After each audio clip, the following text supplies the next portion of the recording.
Recording. There we go. Okay, back again. And there's Rooster. I should have said, okay, if you guys want to go for a piss or something else. Okay, so we're recording again. I'm just waiting. Thank you very much for being on. That was a really good episode, guys. That's No good. problem. It was. Yeah, no, it was fun. I had a feeling it would just fucking flow and go. Like you listening to your guys' show, so I like that. I don't like people who are really, really quiet or people that steal the show. This is really happy. Well, it's a good thing we have Sean here because Sean does well talking, and I've always been more of an observer than anything. I can go, but I get fucking lost in my own damn conversation. So yeah. There we go. KS4 was back. Go. I was going to ask as well. Okay, Kurt, where does Rooster come from? My last name is Rouse, Rouse. Oh, okay. And everywhere I went to play hockey and ball, my name would get announced, and people would say Kurt Roos. So my buddies always just started calling me Rooster, and seemed to fit. I'm a bit of a cock, I guess. So I was gonna say, is it because you got a hammer down there, or what's the deal? What happens in the dressing room stays in the dressing room. When I play Swally, or where is it? Swally. It's a nickname I've had for about 10 years, but I think the best nicknames are the ones that other people come up with. Yes. Well, of course. You guys know what swalls are? No. Sweaty balls. Yeah. Oh. Yeah. So I used to coach roller derby, and what I like, I don't know if you guys ice skate or snowboard or roller skate or anything like that, but like when you're new to it, you're fucking so stiff-legged and tense, and you just like it's hard work, and then when you know what you're doing, it's so effortless. Right. So I was going to help the local team in Red Deer because they needed another coach. So I said, okay, I got some free time, so I'll come help. So I had to learn how to roller skate. And the only shorts I had at the time, because I just moved to Red Deer from BC, was my old rugby shorts, which are kind of short and kind of tight. Yeah. So one day after, and I was just dripping with sweat at the end of practice trying to learn to skate. So one day I was doing like the hip flexor stretch, and I guess there was a little bit of knuckling happening. So they gave me the nickname Swally Moose Knuckle, and then Swally just stuck. And then when I started riding motorcycle, people introduced me to Swally. And then back when I was a prison guard, some inmates saw my Facebook, so I'm like, I'll just put a nickname on my Facebook. So that's what. That's good stuff. And then it was when I played rugby, I was Monkey for a long time. Oh, because my real name's Mike. And I was playing this third division game one weekend, and there was 3 mics on the pitch, and one guy is always calling me Mikey. So we're all getting showered and stuff after the game, and I said, "Hey guys, it's getting kind of confusing out there. There's 3 of us called Mikes, and everybody's shouting Mike. So I know Howdy's always calling me Mikey. So how about I'll be Mikey?" And then one guy in the shower is like, "Monkey," and I'm like, "No, Mikey." And then everybody's like, "Monkey, it is." So Monkey. Yeah. No, my friends from rugby, like I haven't played rugby since like 2007, 2008. They still call me Monkey. Where you from, Swally? Sweden. Oh, so it's Swally Swede because I'm Swedish. The accent's English because I grew up in England. Like I moved to England, learned English in England. So if I'm like talking to English people, or there's a lot of girls around, it goes really English. But it's just got a twang to it since I came to Canada. Like I've been here for. I was gonna say you don't sound Swedish. You sound like Irish. Yeah. I know more Irish there. I've gone Irish the last couple of years. Like when I first came to Canada 17, 18 years ago, speaking English, a lot of people thought I was like Australia or South Africa or fucking New Zealand, something weird. But the last couple of years, more people think I'm Irish. And when I lived in Alberta, especially when I was in the oil patch, half the people were like, "Oh, he's a newfie." Because if you're in Alberta with an accent, you're a newfie. Right. But then everybody else is like, "No, that's not what a newfie is. That's something else." So I guess it's evolving. But I think this is what Swedish. I think the accent's English, but the cadence is Swedish, which is why somehow it sounds Irish. I guess. See, I always said to my wife Sarah, I say, if ever we have a honeymoon, it's going to be in Scandinavia. That's nice. Oh, it's gorgeous. And Kurt says the shit hit the fan destination is Iceland. which isn't kind of the same, but maybe it is. This is a volcanic fucking island. It's just a rock with giant fucking people living on it. And so many beautiful blonde women. So anyway. And me showing up there with my little brown girl. Yeah. I've never been to. Well, Iceland is like way the fuck out in the ocean because the other Scandinavian countries we all kind of kiss each other. We're all sharing borders. But yeah. All right. So 5 minutes in, we haven't mentioned guns yet. That was a good gun episode. Yeah, that's good. Yeah, I thought it was a really good mix between you guys kept it like very simple and easy to understand if you didn't know anything about precision rifles, but at the same time we got far enough into the weeds to make it like actually interesting if you did know something. Yeah, right. That's good. I'm glad it was good. What else do you guys do? Because I want you guys back on. Like, what else can we talk to you guys about? Beard oil, cigarettes? No, we don't get into that shit at all. No, Sean's forte is pistols and shotguns. He's very good at it. Okay, and he knows. Oh my God, he knows tons about it. So there's that kind of stuff too. If you want to get into it. Sorry, I'm volunteering you, Sean. Thanks, buddy. No, you're not wrong. Like the tactical training aspect and the 3-gun IPSC IDPA sort of style, go fast or die kind of shooting is my forte. You wouldn't know it by looking at me, but I can move these 300 pounds around pretty good. So, but yeah, that and I'm big into sports too, and I read a lot of books about coaching and business leadership and that sort of thing too. So that's sort of what do you do professionally? I'm a field service manager for Case New Holland on the New Holland brand. I oversee dealership service departments. Okay. So, yeah. Nice. So, hey, maybe we should do like an episode about like various competitions because we mentioned them in like because IPSC came up when we talked about handguns. We talked about some shotgun shit when we were talking about shotguns. Mm-hmm. So maybe we should do an episode about like competitions. Sure. Well, we could do one about like competition shooting and like even the mental side of it, like you're mentioning there, Sean. Oh yeah. Psychology, right? Like I feel like that's huge. Like shooting's a 90% mental game. I guess it depends who you ask. But, it is. Yeah, for sure. Oh my God, for sure. Yeah. You betcha. Don't discount the value of hunting shows either, man. Yep. Well, what were those two guys? That hunting program you said last year? Oh fuck. I don't know. I might still have it open. Yeah, we have 2 big name hunting guys through Stoger Canada because Stoger sponsors them as well as sponsoring us. Fuck, I forget. It's 2 brothers. Yeah, something like that. So they wanted to come on. Yeah, because we had our first actual episode 0, episode 1.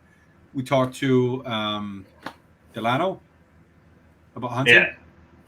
So yeah, maybe we should do a little bit more hunting and some kits specifically for hunting. Sweet. Yeah.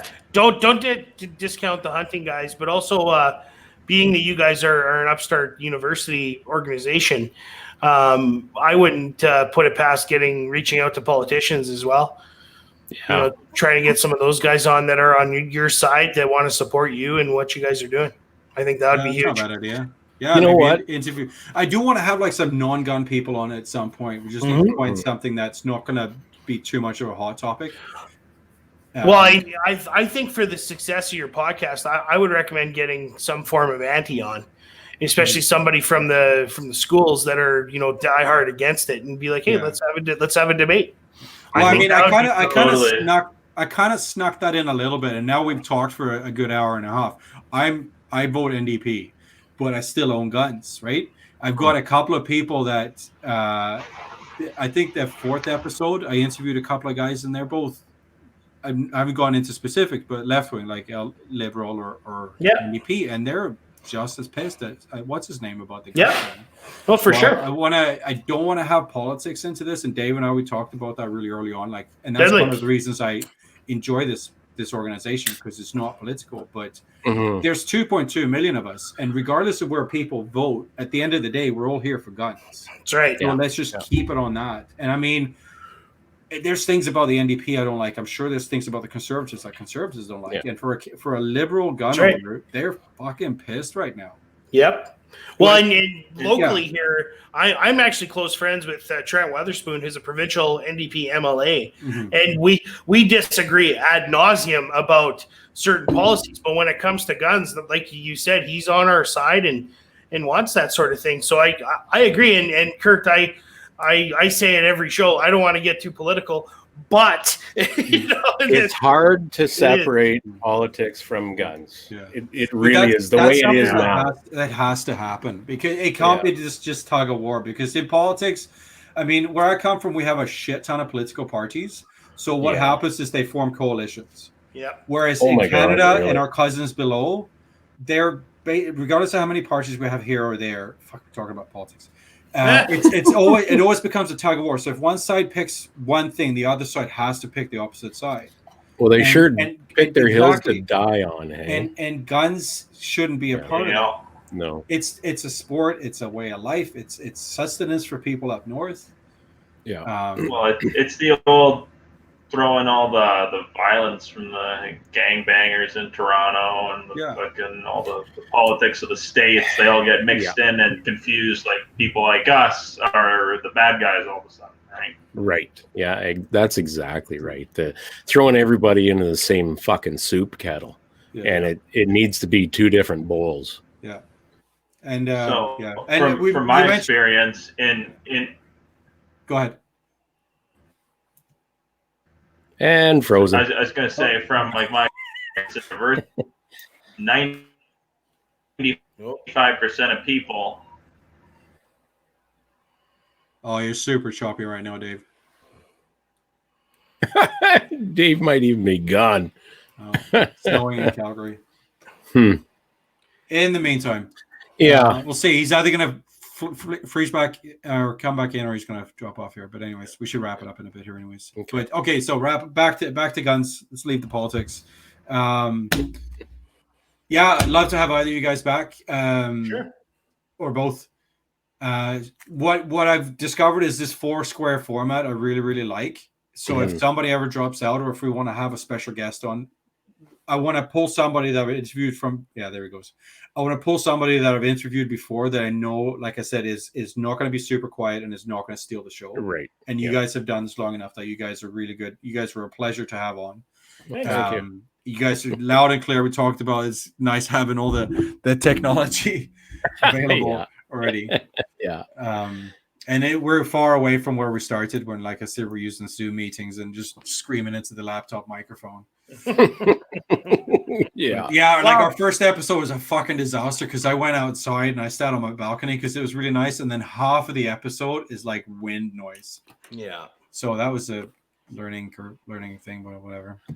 Did you know that with the paid StreamYard subscription to Swally, you can add background images, and then you can put some in the top right hand corner as well for a logo? I saw that. It's like a green screen option. I was playing with it earlier. Not necessarily. If you're in it now, go to brand, and then there's overlays. You can put banners on the bottom. You can add a background image. Like there's so much you can do. I would just play around with it. And like for example, for ours. For our podcast, because we use StreamYards as well. I put together a quick 20-second intro video, put it in overlays, I think, and I play that at the beginning, and I play the outro video at the end, and it eliminates the need for editing. Like I just download the file and then upload it to the See that might work because it might speed up our editing because the guy that does our editing, Nick, he works in film, and he's either really, really busy or he's not at all. I think that's kind of what I've noticed so far. Because that way I can just pull the audio, as you know, off StreamYard, and then just upload it right to Anchor. We use Libsyn, Liberated Syndication, for ours, and it doesn't matter what platform you use. You can just and with the format that I just hammered out this last 2 weeks is. You just download the file, upload the file, and then just type in your description and fucking bingo bango, you're good. 10 seconds after we're done the video or after. Yeah, because I want to keep the viewership and the momentum going. And also because we're still recording. Anybody out there who wants to do a podcast.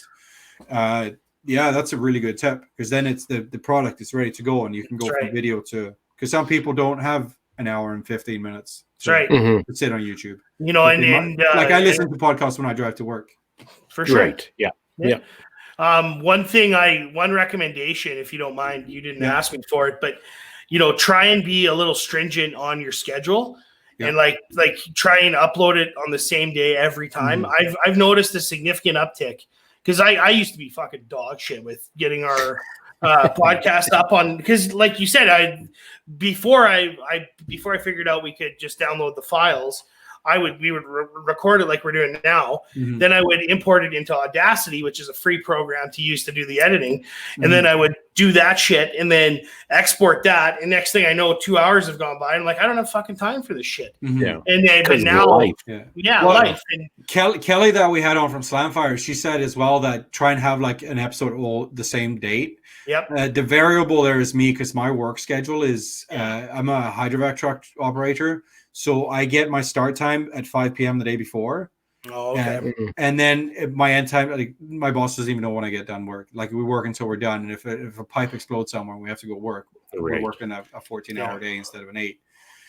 But I like to have them kind of towards the end of the week or on the weekend. Yeah. Like we're doing right now. Like a Friday night, Saturday night, drink in hand. Yep. I find the evening episodes are usually a little bit chattier than the daytime ones. I've noticed the more consistent that we are on our show, the more numbers we get. The more those numbers grow. Yeah. So. Yeah, no, and that we're kind of hoping to hit this year running. I think we found our stride towards the end of last year. We getting more comfortable with StreamYard. We're getting good guests on, and that's awesome. And just us learning the technology. So it's getting the audio to keep up with the video. I think this is the third one we've done live as well, and we really enjoy that format because then we got the viewers chiming in, which is fun. And what did you get for active viewers? We can't see your numbers. Oh, I think we're up at. I think when we started, it was like 17, and then that's all right. Most of the time we're around 6 to 10 that were like watching. Well, that's good. And I'm starting to see a lot of the same names as well. Yeah, from different episodes. But as we put it out more, like Dave put it, I know gun owners fell off Facebook today. Canadian Gun Nuts, you guys mentioned. I'm actually a moderator on there now. But do you know what I asked? I said I spoke to him a couple of times. The guy's a really nice guy. The guy that runs that page, he's very much hands off. I keep an eye on the politics a little bit too much, or not too much, but. As long as it's on topic, because what happens a lot of the time is people are like, fuck, and then they list whatever political party they don't like.